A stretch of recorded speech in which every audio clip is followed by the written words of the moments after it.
I had a request for a little bit of enlightenment via video. So I'm going to show you just a really short couple of things that might help you out. The first thing I'm going to show you is about selections in Photoshop. And selections are probably one of the most important things you're going to encounter in Photoshop at all. So I figure we should cover those pretty thoroughly. First things first, your basic selection sets, there's a few more than this, but I'm just going to briefly cover.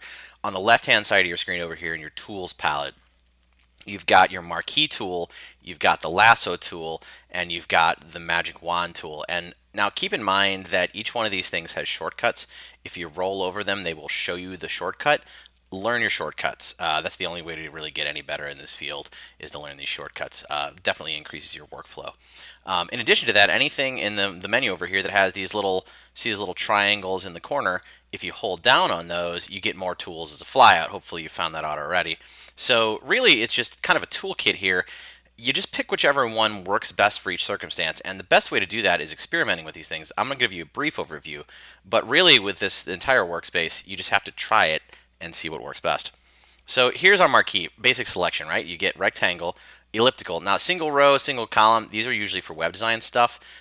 Just when you want to select an individual row or column of pixels. We're not going to use those yet, just the rectangular and elliptical. So just to kind of show you some practical use of this stuff, I'm going to select the elliptical marquee, and I'm going to go over here to our picture, and I'm going to click and drag, and that makes a selection. When you see the little marching ants there, that makes a selection. So you can do that with any one of these tools. Anytime you click and drag, it starts a selection. I've got his eye selected here, and what's the point of a selection? You do something with it. You can change the color, you can cut it and paste it. Like in this instance, I'll go edit copy, edit paste, and it will create a new layer over here in my layers palette. If I go to my move tool, we can see what happened. It creates another layer with what I selected, right? That's the idea. Now, important thing with selections, I'm going to go back to my original layer here, which I should probably name, and double click to name it. So name it there, and I just cut his eyeball out, so I'm going to name that eye, and I1.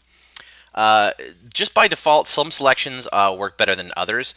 This was a pretty loose selection. I mean, I got it okay just on the fly.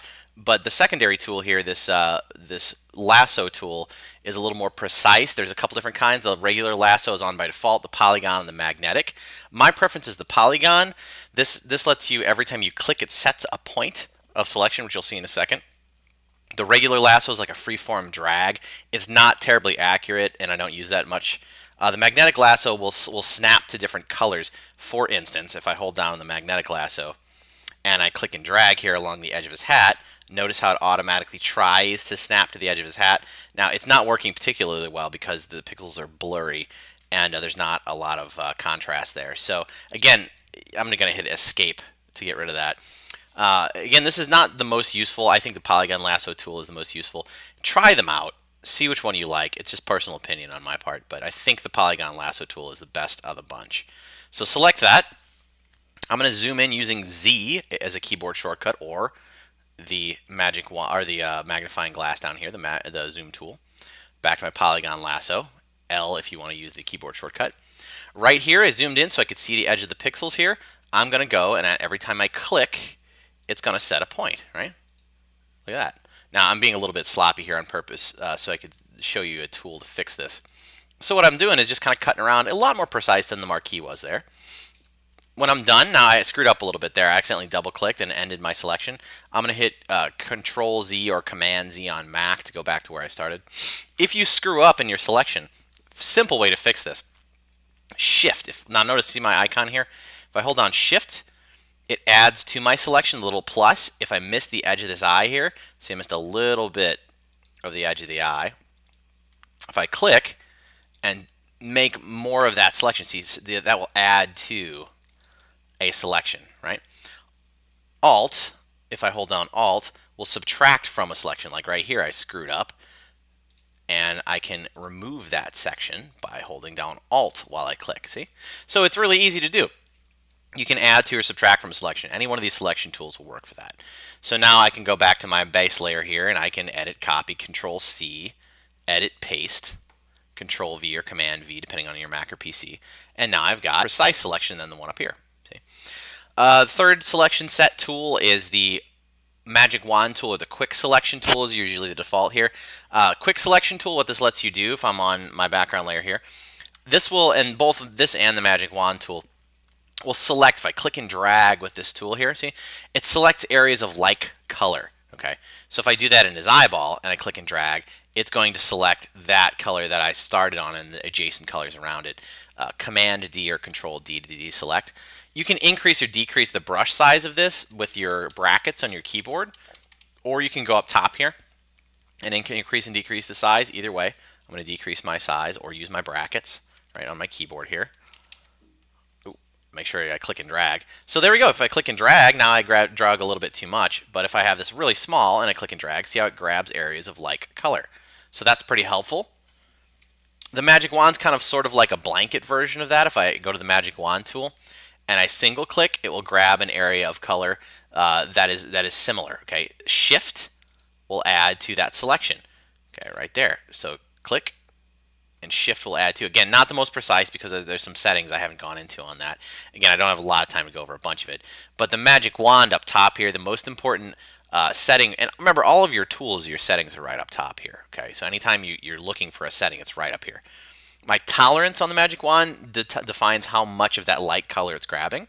So I'm going to go ahead and turn my tolerance so it grabs less. If I want to grab more precise areas of this eye, see, if I shift or click these things here, if I shift click my eyeball, it will grab a more precise version of that. Okay, so shift clicking will add, before, I may have said control, but it's shift. Okay, there we go. Command D or Control D to deselect. There you go. Now, these other pieces here, and maybe with the background picture itself, I'm going to use that, the picture of this guy here. I'm going to go over gradients because, again, I had a request to go over some of this stuff. So gradients, I'm going to turn off the eyeballs on these layers, eyeballs on the eyeballs, and I'm going to show you gradients. Now, gradients are over here in your tool palette, the gradient right here. Gradients, important thing in the gradients is your settings. Now, the selections, I just kind of went over those really briefly, but the gradients, you really have to dig into these settings to see how these work. The gradients will work with your color picker down here.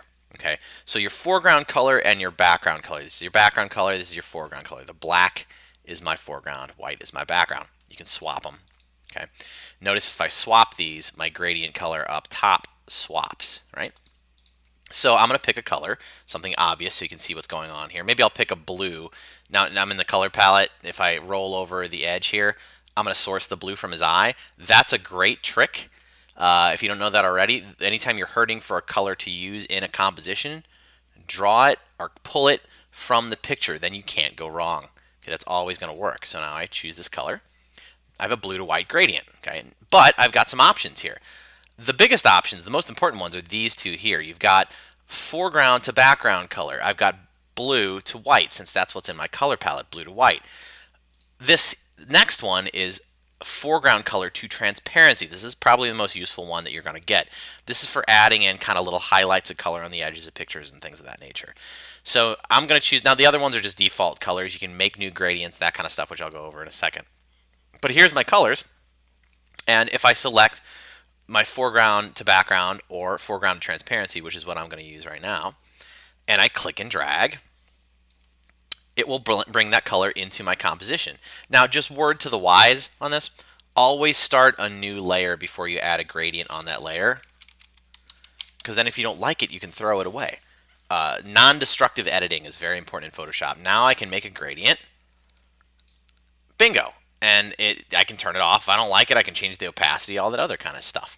I can do short drag for harder, or for a shorter area color, like a harder edge color, or I can do a long drag and it will cover more of my image, just whatever I'm looking for. You can drag from corners. You know, maybe I just want a little bit of a highlight over here. There we go. Maybe I want it on this edge too. Bingo. See, it adds every time you drag. So now my area is focused a little more on my guy here. That's what gradients are used for, really, is for focusing your composition. Okay. Now, I just used two linear gradients, which are the defaults here. Okay, so I've got my default gradient selected, my linear gradient. Up top, I'm going to select a different kind of gradient for this next one. We have radial, angle, reflected, diamond. I'm just going to show you what they do. Radial gradient, click and drag. Bingo, look at that. We got a circular area of color. I mean, this should be pretty self-explanatory now. There's a diamond one. I've got my, again, you can kind of see what each one of these does. There we go. So you can really add these specific kind of pops of color with these gradients over here if you know what they do. Again, blending modes, opacity, that kind of stuff you get into more later. But that's kind of the short version of that, the gradient pick in here.